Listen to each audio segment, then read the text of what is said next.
Дальше у нас еще одна задачка тут образовалась. Нам нужно трубу засунуть ближе в угол, сдвинуть. То есть она у нас будет здесь как бы вот не прям в самом углу, а вот здесь, да?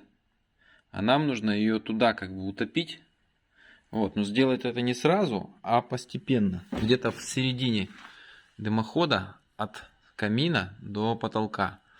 И вот, и мы что сделали? Заранее туда вот засовываем в угол блок вот такой вот, он очень крепкий.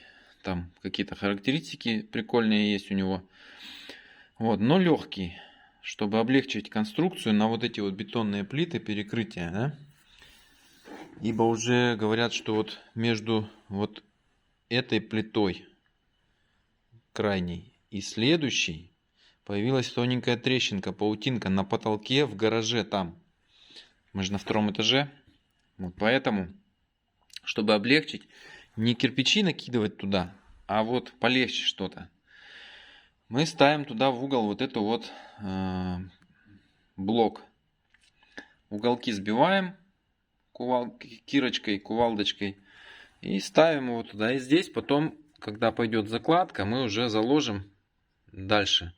Туда подольем растворчик жиденький, чтобы он заполнил пространство между дном и там, ну, низом, да, на котором он стоит. Там тоже внизу такие блоки. И вот здесь потом и труба у нас пойдет вот так, потом вот так, наклон в угол.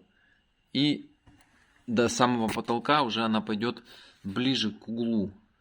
А там уже в перекрытии потолка мы ее вот так вот развернем. Вот. Ну все. Вечером покажу, что получилось здесь. А дня через два уже будет труба.